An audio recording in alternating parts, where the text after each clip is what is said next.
Hi YouTube, welcome to another edition of Horror Hands, and for this video I'm going to go through all the Blu-rays and DVDs that I picked up in the month of December. I'll say a thank you to my mum and dad and my family because they got a few of these for me for Christmas, and the rest I picked up myself. So the first one this month is 12-Hour Shift, which is a bit of a crazy one. This all takes place in this hospital over one night.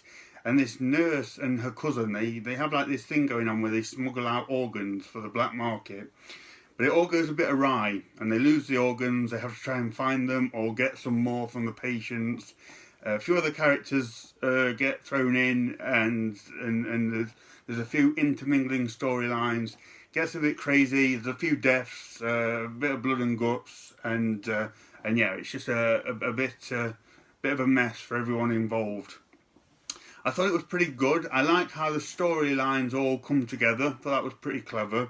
The only thing with this was there wasn't really any likeable characters in it. Everyone was either like stealing organs, stealing medicine, or was like a criminal or a murderer, that kind of thing. So the characters weren't great. But Mick Foley was in this. The Mick Foley, Mankind, Dude Love Catches Jack. And he played a really unlikable guy. Nothing like his wrestling personas. And David Arquette was in this as well. So essentially, you have a WWF champion and a WCW champion in the same film, which I thought was pretty cool. But anyway, I digress. Yeah, this one was okay. It was pretty cool. Right, next up we have Bad Candy, which is like a Halloween-themed anthology. It's hosted by Zach Galligan and Corey Taylor, which I thought was an interesting pairing. They don't have the best on-screen chemistry, I must be honest, but I was a fan of them individually. I thought they both did a great job. And this was 5 or 6 stories that take place over Halloween night, and it's got like monsters, creatures and killers and things like that going on. It's a mixed bag. Some of it was really good, some of it I didn't care for, but on the whole it's not too bad. It was an hour and 45 minutes long. I thought it was a little bit too long. It started to wane after a while. But yeah, on the whole, this is not too bad. If you're a fan of like these Halloween season themed films, I know a lot of people are. I definitely recommend this one because I think you would like it. It's got all the good hallmarks of these Halloween themed kind of anthologies. So definitely check it out if you're into those kind of movies. Okay, next up we have some extreme stuff next. So I picked up some more of the Band in Americas. I won't show the covers, they're a bit graphic, but I managed to find Band in America 3 and 4. So I did talk about these last month. I was able to find 1 and 2, but these are kind of really extreme shock videos of death and executions and things like that. Not one that I would recommend unless you're like a hardened shock video fan, because these really are very, very unpleasant, very violent, very gory. But yeah, quite hard to find, so it's good to get a couple more of these for the collection. That's some more Band in Americas. Right, next up from Cauldron, we have Beyond Terror. So I haven't had a chance to check this one out yet, but it sounds really cool. I think it's like this biker gang that unearths like this treasure or something, but it's guarded by these mummies or zombies or something like that. Sounds pretty good. Hopefully it will deliver. I'm hoping I'll enjoy this one because I was quite excited to pick this one up when I saw that Cauldron had put it out. So yeah, it's pretty awesome. Next up from AGFA we have Boarding House. So some more shot on video trash. This is about this guy. He inherits this big house, but it's got like a curse. Got like a curse on it. So he moves in and he also rents it out to this group of women, but weird things start happening and people start getting killed off. I like the idea of it, but it's a bit of a mess of a film. It's very, very low budget, and I think they try and throw in too many things than what they can handle. It's also horribly edited. I don't know if they had to sort of cut it down a bit or if that's just ineptitude of shot on video, but it looks a bit horrible, and at times it just gets a bit incoherent. So there's a couple of decent gore moments, but this isn't great and it's very, very weird. Although I think I heard that this is the only shot on video to ever get a theatrical run, which if that's the case, good on boarding house. That's cool. So that's that one. Next up from Severin, we have Born for Hell. So this is a blind buy. I'd never heard of this one until Severin put it out. Sounds pretty cool. I haven't watched it yet, but I'll check it out at some point. Hopefully it'll be alright. That's that one. Next up from Vinegar Syndrome is one that I'm really looking forward to checking out. And this is Censor. So I still need to watch this one, but I love the plot behind this. So this takes place in England in the 80s during the Video Nasties scandal. So if you're a fan of Video Nasties, this does sound pretty cool. So the woman in it, she works for the BBFC. She's like a notorious film censor, and she's asked to look over this new mysterious horror film that's come out. But I think some way it links to her, and it's a bit creepy or something, and she starts to just spiral out of control as a result of this film. I think that's what happens. Like I say, I haven't watched it yet. I'm waiting for a time that I can sit down and watch it properly, because I'm really wanting to check this one out, and I'm hoping it's good. I've heard it's good, and this is a really, really nice release from Vinegar Syndrome. So that's Censor. Next up from Vinegar Syndrome, we have Creature, which is like an 80s alien rip-off. So in the same vein as like Galaxy of Terror or Forbidden World, that kind of thing. There's not really a lot to this that separates it from any other alien rip-off, other than Klaus Kinski. He's in this, and he gives a really good performance. He's like a German astronaut that they pick up, and it's like, can they trust him, can't they trust him? So that was pretty good. It's okay, but ultimately there's not enough Klaus Kinski or Creature in this to be all that enjoyable, unfortunately. So that's that one. Right, next up we have big box set here, some more anime. So I picked up the entire Death Note series. So this is all 37 episodes of the original anime. I have watched this. I've watched the entire series many years ago now, and remember really enjoying it. It's complicated stuff, but I remember it having enough in it to keep me engaged and to keep me interested to watch the whole show. And it's got some cool demons and things like that in it. So yeah, I'm looking forward to dipping into this at some point again soon. So that's Death Note. Right. Next up from Warner Brothers, I've got Deep Blue Sea 2, which I've heard this is not great, but I hear that Deep Blue Sea 3 is pretty good. So I'm just getting this to bridge the gap. I will check this one out, and then I can have a look at Deep Blue Sea 3 and see what that's like. Next up from Warner Brothers again, we have Demon Seed. So I wasn't expecting much from this one, but I actually really enjoyed this. I thought this was a really good film. Julie Christie, she has like this supercomputer looking after the house, so it does everything. It opens the doors and windows, it cooks, it cleans, you can talk to it, that kind of thing. But like with most of these things, it starts to develop a mind of its own and starts to develop a dark agenda of its own. It wants to take over, and it wants to have a child with Julie Christie. So it kind of traps her in the house and messes with her and stuff like that, and yeah, gets a bit sinister.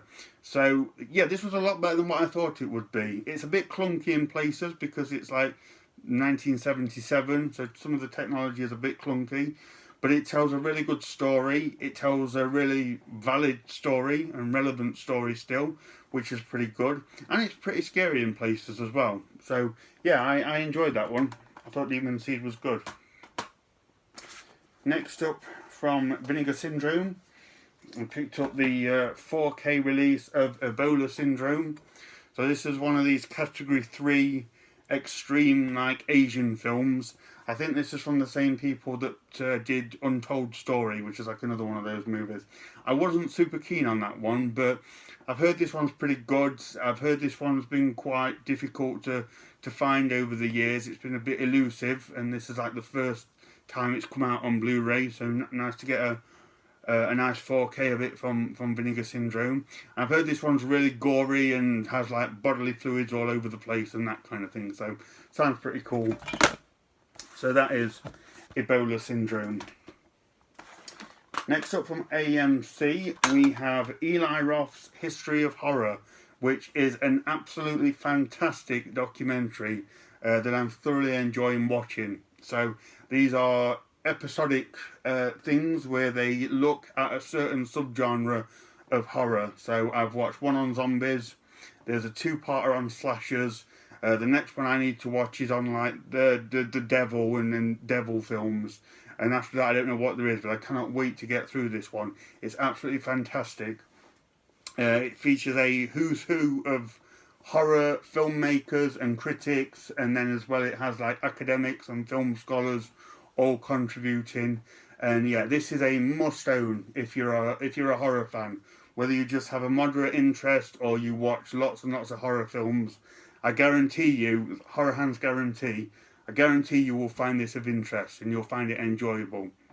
It didn't teach me a great deal, but it's just a really lovingly made look at horror films from over the years, and it discusses a lot of different ones as well. So yeah, I'm really liking the History of Horror. Right, next up from Scream Factory, I picked up the really nice Fly collection. This has been out a while now. My mum and dad got me this for Christmas, so thank you mum and dad. So this has all the Fly movies. I've seen the original one from the 50s, but I haven't seen the sequels to that one. So I haven't seen Return of the Fly or Curse of the Fly. And then of course I've seen the 80s ones. I actually rewatched The Fly and The Fly 2 on Boxing Day, and I enjoyed doing so. The Fly is an excellent film.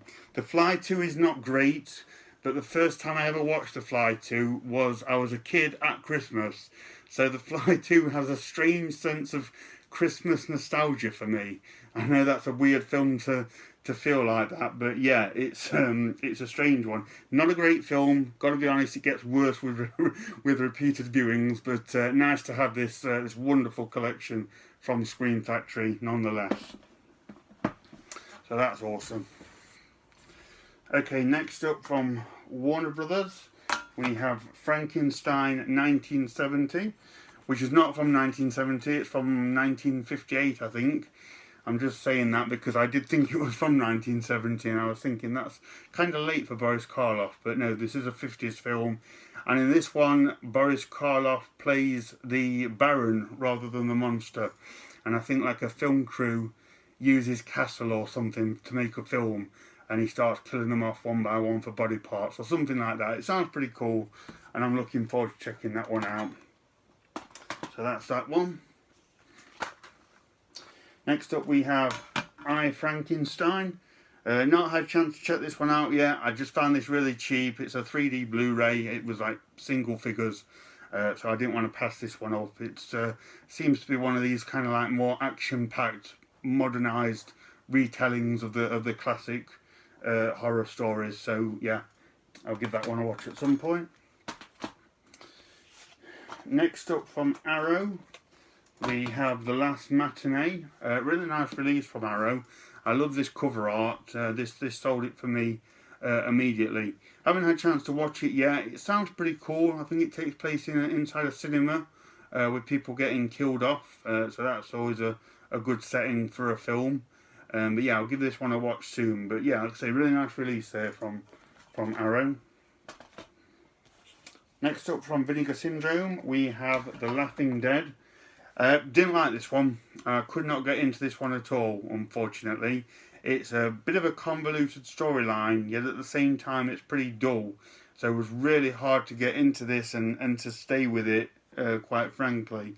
There's a couple of decent moments at the end. There's a couple of like monsters, these rubber monster creatures that fight, but I didn't like this one. This is probably one that could have stayed obscure, to be honest. Yeah, got to be honest about them. So yeah, did not care for The Laughing Dead. Right, next up from Vestron is Parents, which has got to be one of, if not the weirdest thing I've ever seen. I've not even got the words to go into this one. I don't know what it was about. Sort of like this nightmarish look at this dysfunctional family, but it is so weird. I don't know what to think of it. I don't know if I liked it. I don't know whether to recommend it or say stay away from it. It's just such a bizarre and weird and creepy film. It presents itself to have like this wholesome 1950s Americana look, but it is like David Lynch level weirdness. It may even be weirder than the things that David Lynch made. I don't know. It is crazy. I don't know. I don't know what else to say about it. The weirdest thing I've ever seen. Parents. Right, next up, I picked up Play Misty for Me. So Clint Eastwood's directorial debut, and maybe the best thing he has directed. I don't know. I really like this film. So in this one, Clint Eastwood plays like a radio DJ. He hooks up with this woman. She seems like nice and sweet at first, but she's a bit full on. So he cuts her loose, and then things get sort of really dark, and she turns a bit violent and murderous and things like that. It's a really good like psycho thriller. Really, really good film. I highly recommend Play Misty for Me. One of Clint's best movies, in my opinion. Next up from Scream Factory, I picked up The Return of the Vampire. So Bela Lugosi sort of reprising his Dracula role. I did read that this was like an unofficial sequel to Universal's Dracula.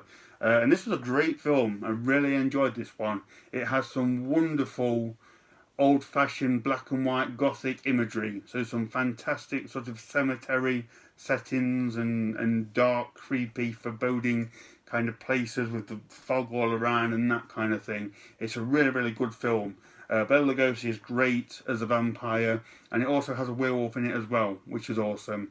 So yeah, this was a really, really wonderful vintage 1940s horror film.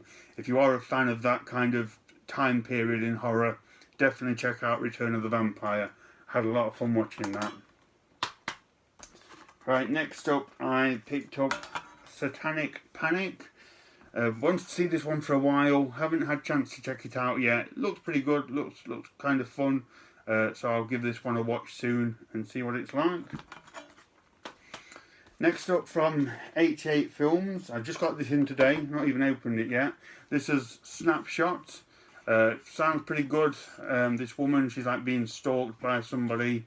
I think this is also called The Day After Halloween, which I've known of that title of the film for a long time. So if this is The Day After Halloween, I'm really excited to get this because I've wanted that film for quite a long time. But yeah, looking forward to checking this one out. Nice slipcase on that from Vinegar Syndrome.